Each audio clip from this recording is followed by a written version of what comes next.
ધ્રાંગધ્રા શહેરમાં મોહરમ નિમિત્તે નગરપાલિકા દ્વારા સફાઈની શ્રેષ્ઠ કામગીરી કરવામાં આવી હતી। ધ્રાંગધ્રા નગરપાલિકા દ્વારા આ વખતે મોહરમ નિમિત્તે એમ્બ્યુલન્સ તથા ફાયર સેફટી અને મોહરમની સમાપ્તિ બાદ સફાઈ કામદારોને ખડે પગે રાખી સફાઈ કરાવી હતી।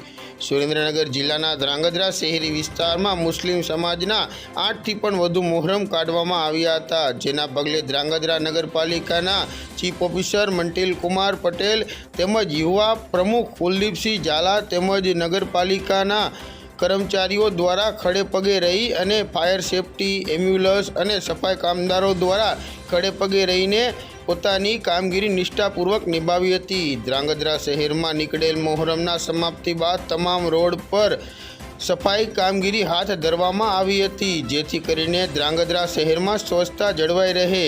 આ વખતે મોહરમમાં નગરપાલિકાના ચીફ ઓફિસર મંટીલ કુમાર પટેલ તેમજ યુવા પ્રમુખ કુલદીપસિંહ ઝાલા દ્વારા એમ્બ્યુલન્સ, ફાયર સેફટી તેમજ સફાઈ કામદારોને ખડે પગે રાખતા મુસ્લિમ સમાજ દ્વારા તેઓનો ખૂબ ખૂબ આભાર વ્યક્ત કરવામાં આવ્યો હતો।